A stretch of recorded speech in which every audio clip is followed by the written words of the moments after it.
Hello students, good morning everyone.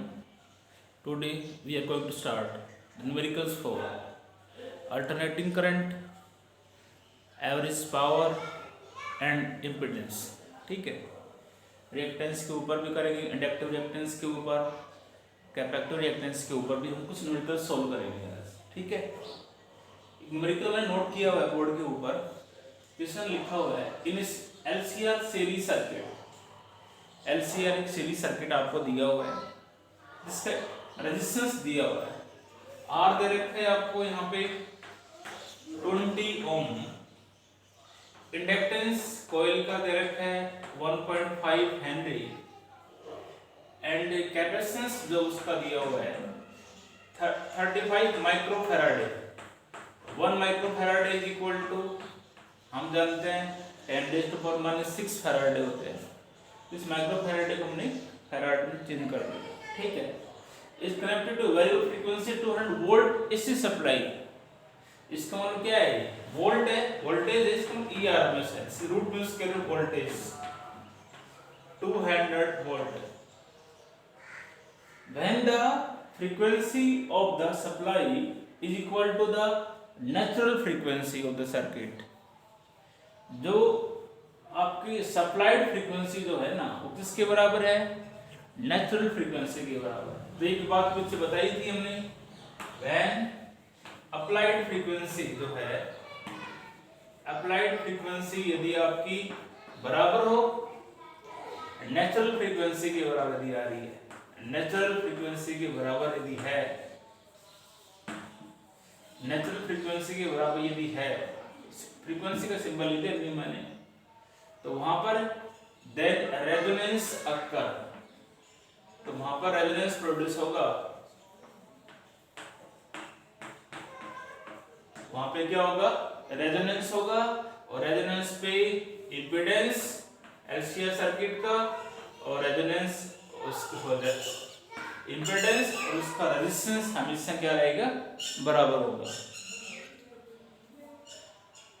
What is the average power transfer to circuit in one complete cycle. हमें जो है average power निकालनी है. Average power transferred in one complete cycle. तो सीधी सी बात है, पावर के लिए हम फॉर्मूला क्या जानते हैं? Average power in one complete cycle वो होता है आपका ईआरएमएस आईआरएमएस cos ऑफ फाई. ये हम जानते हैं. एवरेज पावर जो है एक कंप्लीट साइकिल के दौरान एलसीआर सर्किट में ये होता है. अब आपको यहाँ पे ईआरएमएस गिवन है, हमें आईआरएमएस नहीं दे रखा, तो पहले वो कैलकुलेट कर लो. आईआरएमएस इज इक्वल टू हम जानते हैं क्या होगा? ERMS by Z. और इंपेडेंस आपका रेजिस्टेंस के बराबर ही होता है एट रेजोनेंस के ऊपर. रेजोनेंस के ऊपर इंपेडेंस और रेजिस्टेंस इक्वल होता है. बस यहां से आ जाएगा. ईआरएमएस आपको दे रखा है 200 और रेजिस्टेंस कितना दे रखा है? 20. तो इससे कट जाएगा. 10 एम्पीयर आपका आ जाएगा. करंट कितना आएगा? यहाँ पे 10 एम्पीयर फ्लो करेगा. और इसमें पुट कर दो. ईआरएमएस आपका कितना आ गया? 200. आईआरएमएस 10 और फेज एंगल कितना होगा? देखो एलसीआर सर्किट के अंदर जो आपका फेज डिफरेंस जो होता है वो होगा आपका कितना? 0 डिग्री हम लेते हैं. फेज डिफरेंस कितना होगा आपका? 0 डिग्री आपका होगा. तो cos 0 आपका 1 हो जाएगा ये.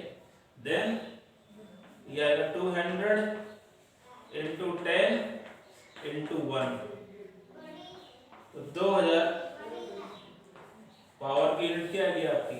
वाट आ जाएगी. एक कंप्लीट साइकिल के दौरान एवरेज पावर जो है कंप्लीट साइकिल में आपकी कितनी आएगी?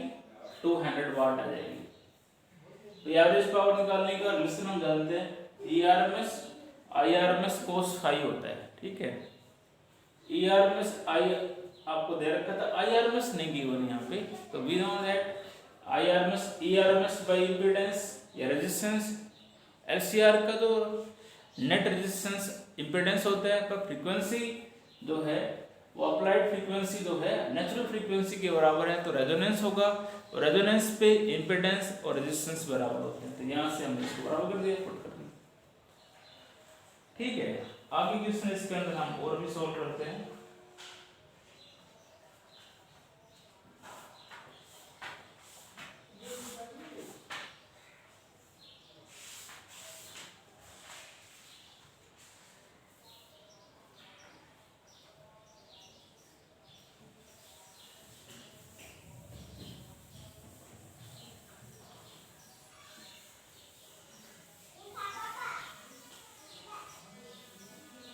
और इसमें दिया हुआ है next, what will be instantaneous voltage.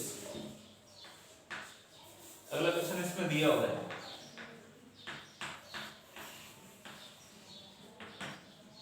What will be the instantaneous voltage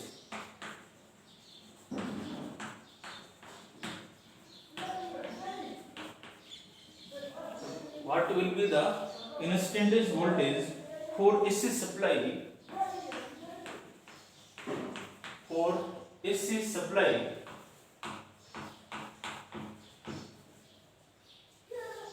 of 220 volt at 50 hertz,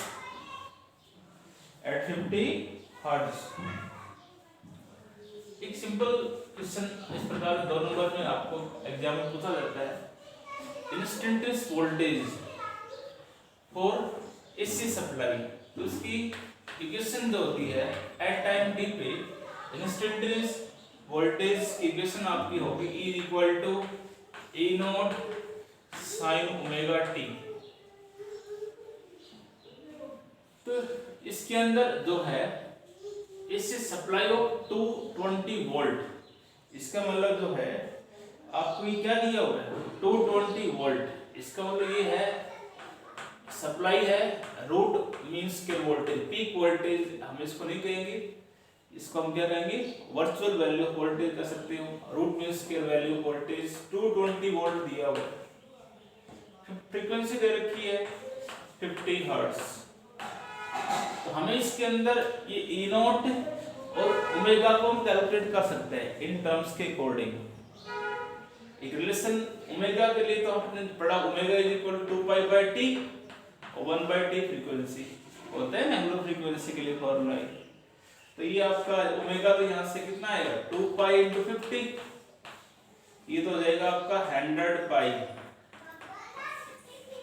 angular frequency तो ये आ गई। ठीक है, अब ई आर एम एस दे रखा है, एक रिलेशन बताया था ई आर एम एस जो होता है ई नॉट बाई रूट 2 होता है। ई आर एम एस की वैल्यू क्या होती है ई नॉट बाई रूट 2। तो ई नॉट निकाल लो यहाँ से, ई नॉट किसके बराबर आएगा E R M S root 2 और ई आर एम एस दे रखा है 200 रूट 2 आ जाएगा ई नॉट की वैल्यू। तो इसमें पुट कर दो इनकी वैल्यू, तो इक्वेशन आपकी आ जाएगी इंस्टेंटेनियस वोल्टेज के लिए E is equal to E nought दे रखा है 200 रूट 2 साइन ओमेगा निकाल लिया आपने 100 पाई into T. This is the instantaneous voltage at time t, time के ऊपर इंस्टेंटेनियस वोल्टेज की इक्वेशन आपकी ये आ जाएगी। ठीक है, ऐसे क्वेश्चंस हम अभी और कर रहे हैं।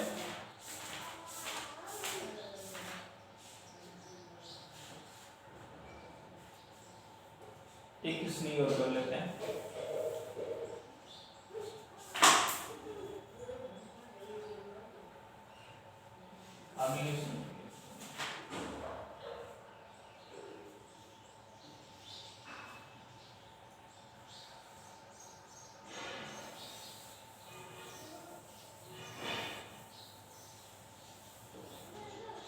आगे क्वेश्चन इसमें दिया हुआ है, क्वेश्चन आया हुआ है सीबीएसई बोर्ड के अंदर ही, a light bulb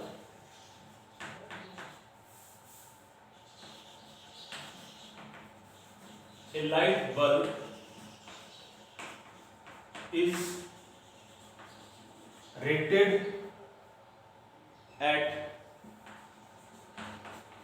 100 watt 220 volt supply, 220 volt supply. Find the resistance of the bulb. Find resistance of bulb. Second part इसमें निकालना है peak voltage of the source, peak voltage of source. Third part इसमें हमें करना है RMS current through the bulb, RMS current through bulb. RMS current भी हमें निकालना है, ठीक है। इसको आप सॉल्व कर सकते हो। लाइट बल्ब है, उस पे रेटेड एट 100 वाट, उस पे नोट किया हुआ है। पावर इसका मतलब इसकी पावर दे रखी है 100 वाट, 220 वोल्टेज, दिस इज ईआरएमएस मैंने बता रखा है। वोल्टेज सीधा लिख रखा है, पीक वोल्टेज हो तो ई नोट हो जाएगा, कुछ नहीं लिख रखा मींस वो होगा आपका ईआरएमएस। कुछ समझ नहीं कौन सी वोल्टेज है तो उसमें हमेशा क्या लिखोगे आप, रूट स्क्वायर वोल्टेज लिखोगे। अब यहां से रेजिस्टेंस निकालना है, पहला पार्ट। P दे रखा, E दे रखा, तो P इज इक्वल टू होता है 20 स्क्वायर बाय R, तो वो फॉर्मूला लगा दो। P is equal to 20 square मतलब ईआरएमएस हो सकता है वोल्टेज और ईएमएफ यूनिट वोल्ट ही होती है, इसलिए 20 स्क्वायर बाय R और E फॉर्मूला लगा दिया गया। एक लेसन हमने करवाया था पीछे। R यहां से आपका क्या आ जाएगा,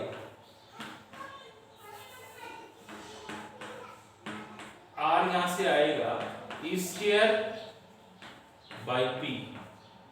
इसके लेवल यहाँ पे कितना है 220 इंटू 220 और पावर जो है दे रखी 100, इससे बढ़ जाएगा 12 22 22 484 रेजिस्टेंस आपने निकाला और इसकी यूनिट क्या होती है ओम,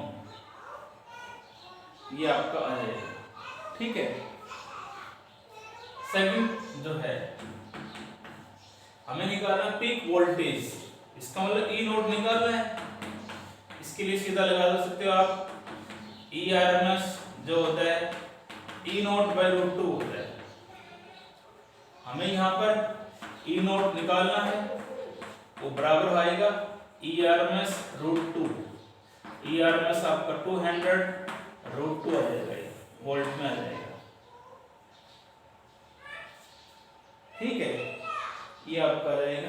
इसी प्रकार नेक्स्ट पार्ट जो है इसका आपका पास क्या निकालना है, आरएमएस करंट और निकालना है। आरएमएस करंट आईआरएमएस जो होगा वो बराबर किसके होगा, ईआरएमएस बाई आर।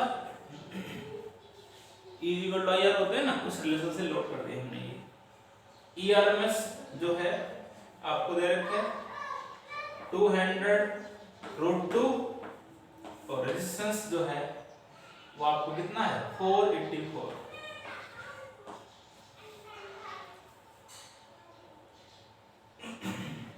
नहीं सॉरी, ERMS आपको दे रखा है 220 बाई R, तो ये 22 से 22 कट जाएगा, तो ये आपका आएगा 0.4 समथिंग आ जाएगा, 0.4 एम्पियर आ जाएगा,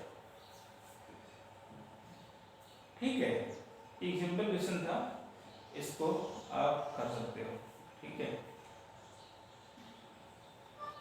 नेक्स्ट क्वेश्चन इसके अंदर बात करते हैं।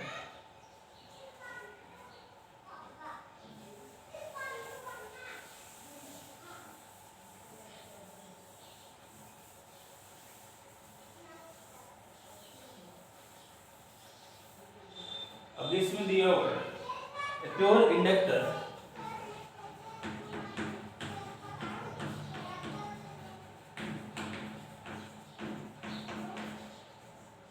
pure inductor 25 millihenry is 25 millihenry is connected to a source of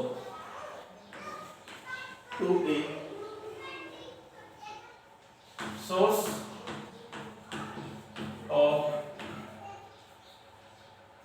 220 volt. Find the inductor reactance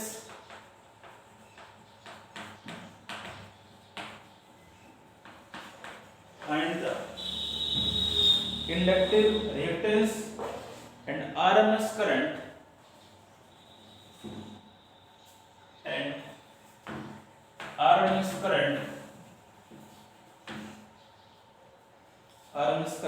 in the circuit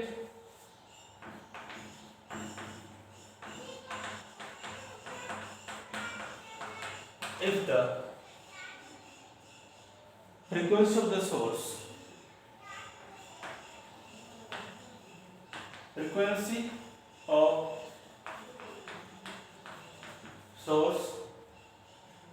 is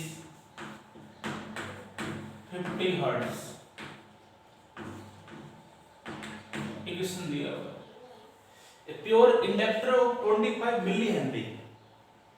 pure inductor का इंडक्टेंस दिया हुआ है L है, इसका मतलब ये 25 मिली हेनरी है।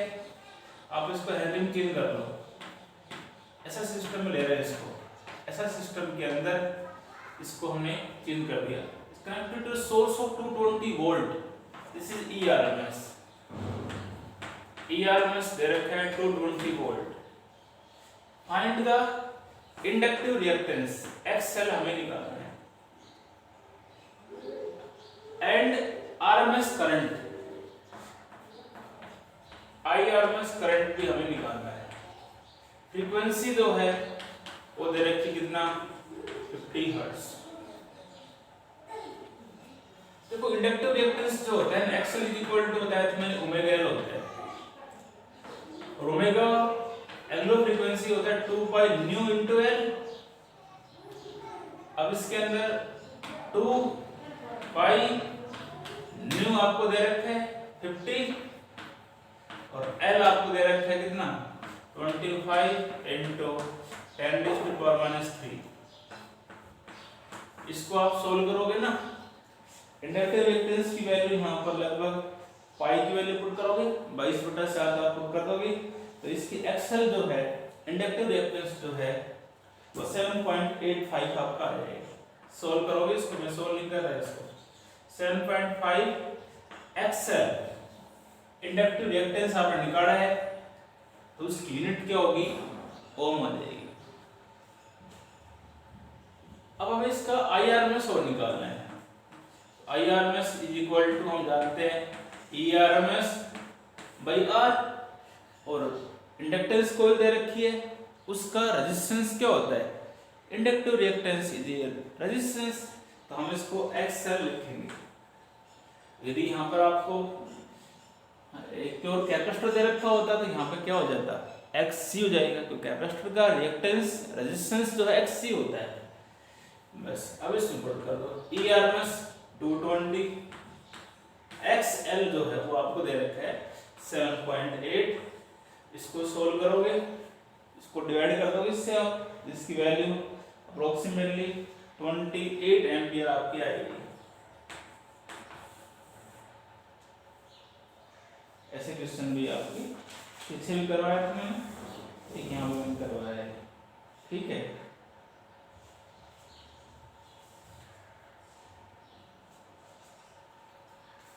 एक क्वेश्चन और देख लीजिए।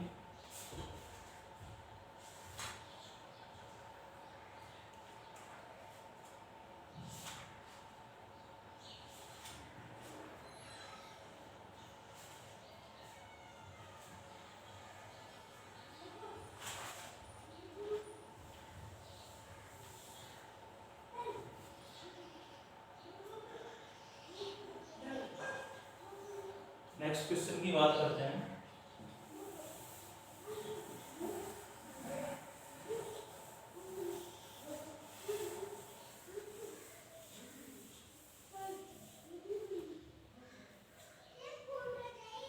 15 microfarad capacitor, a 15 microfarad capacitor is connected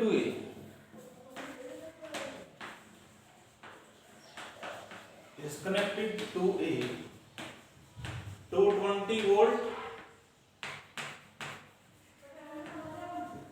50 hertz source. Find the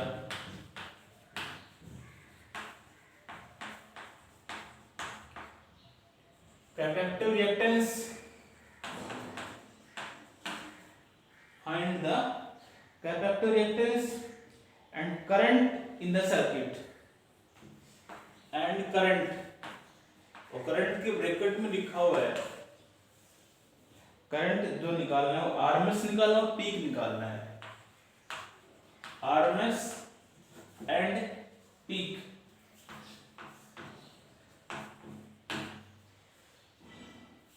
Find the current in the circuit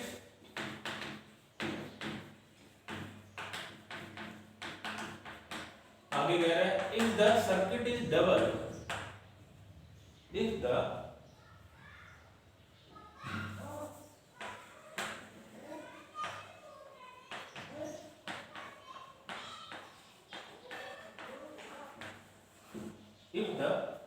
frequency is double, what happened to the capacitive reactance?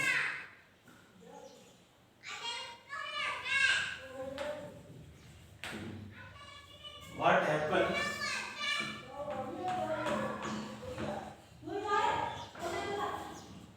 happened to the capacitive reactance?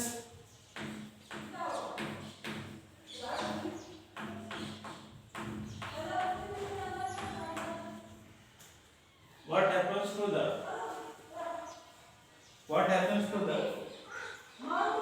capacitive reactance?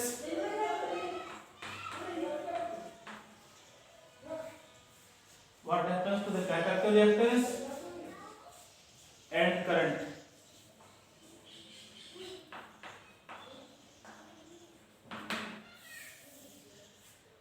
What happens to the capacitive reactance and current?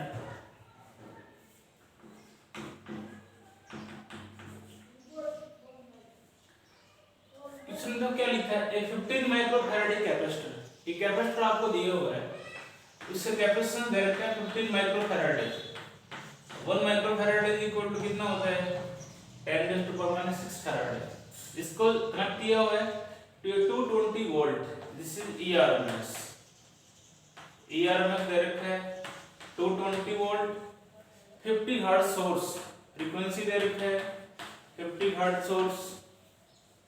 Find the capacitive reactance, X निकालना है and current एक तो हमें निकालना है IRMS current निकालना है, एक पीक करंट निकालना है, I नॉट निकालना है।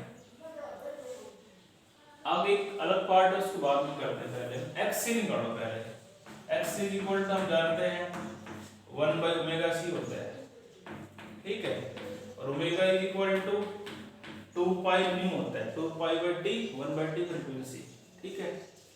तो इसमें वैल्यू पुट करोगे तो ये आपका आ जाएगा 1/2π 22/7 कर दिया मैंने, और फ्रीक्वेंसी आपको दे रखी है 50 और C दे रखा है 15 और 0 करके 10 की पावर 5 कर दिया। 6 था ना, ये 0 कर दिया, ले आया इसको मैं।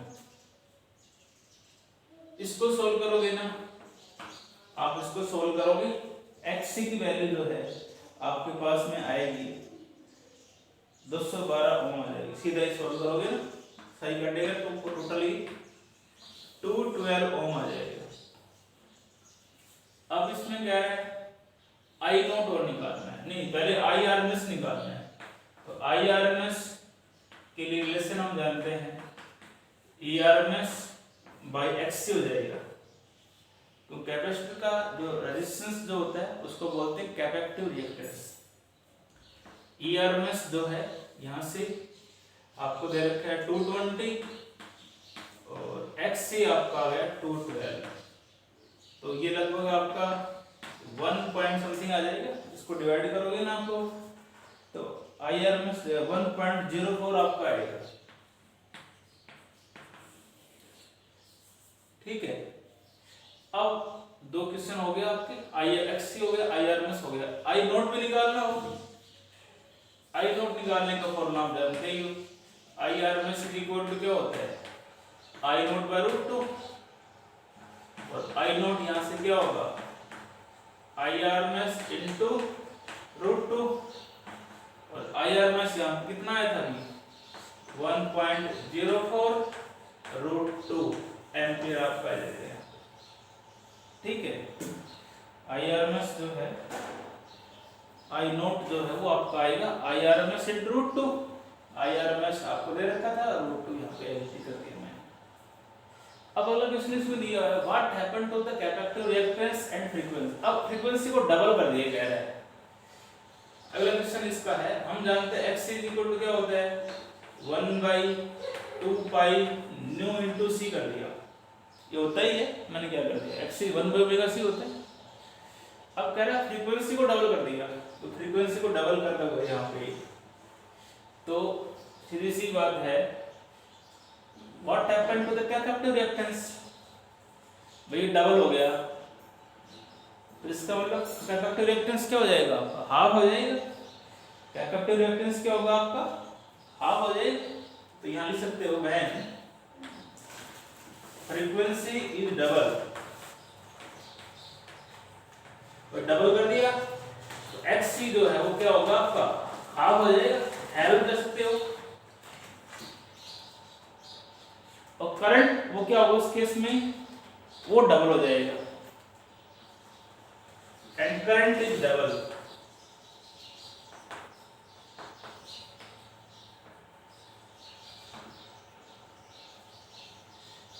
ठीक है, एक्सी जो है वो तो आपका हाफ हो जाएगा, करंट जो है वो क्या होगा आपका डबल हो जाएगा आपका। भाई यहां से आपका सीधी सी बात हो रही है, एक्सी जो है ये तो आपका आ ही गया, तो फ्रीक्वेंसी को डबल कर दिया यहाँ पे, तो एक्सी की क्या हो गया हाफ, और करंट को डबल करोगे, करंट आपका डबल होगा उस केस में। फ्रीक्वेंसी को भाई मान लो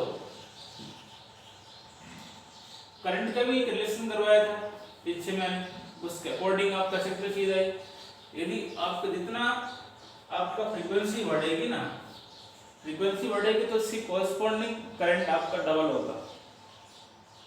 तो यहाँ से एक्सी तो आपका हाफ हो गया और करंट क्या होगा यहाँ से डबल होगा। कुछ एक रिलेशन करवाया था, मेरा एग्जैक्ट ध्यान नहीं आ रहा, उस रिलेशन से हम इसको कह सकते हैं। ठीक है ना,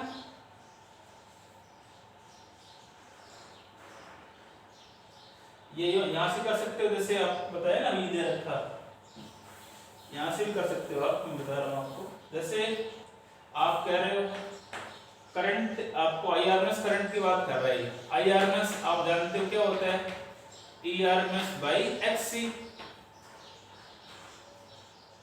ये तो होता है।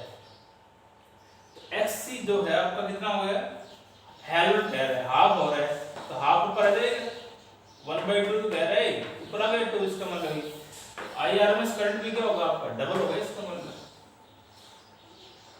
ये तो कांस्टेंट है, इसका मतलब आईआरएमएस जो है वो आपका क्या हो जाएगा, डबल हो जाएगा।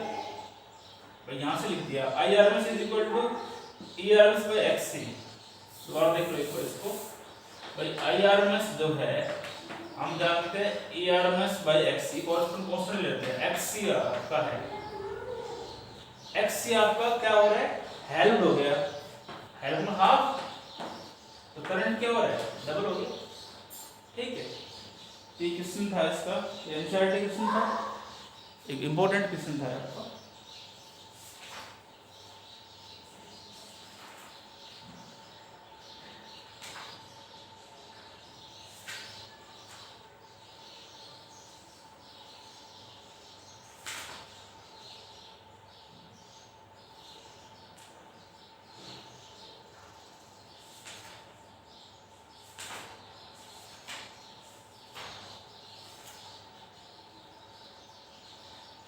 ऐसे क्वेश्चन आप और भी कर सकते हो, आपके बुक के नोट किए हुए हैं, ठीक है। बाकी क्वेश्चन हम रिवीजन के अंदर देखते हैं, अभी इतने क्वेश्चन करो आप, ठीक है।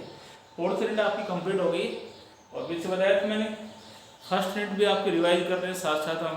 फोर्थ यूनिट इसका मतलब मान लो आपका 60% सिलेबस हो गया, क्योंकि अब की बार जो सिलेबस है रिड्यूस किया हुआ है। लास्ट 10th यूनिट जो है वो बिल्कुल हटा रखी थी, CBSE बोर्ड लास्ट ईयर हटा दी थी, अब की बार वो भी हटा रखी है, 10th यूनिट नहीं है। और 9th के भी 9th C पोर्शन जो था वो हटा रखा है, उससे पहले भी बहुत सिलेबस रिड्यूस किया हुआ है। तो ये मान लो आपका सिलेबस जो है 60% सिलेबस हो गया, 40% सिलेबस आपका रहा है। इसलिए मैं सिलेबस कम, आगे की वीडियो कम भेज रहा हूँ, पीछे का रिवीजन जो है वो आपको डेली होता रहेगा, साथ साथ आगे भी आपका होता रहेगा, ठीक है। थैंक्स।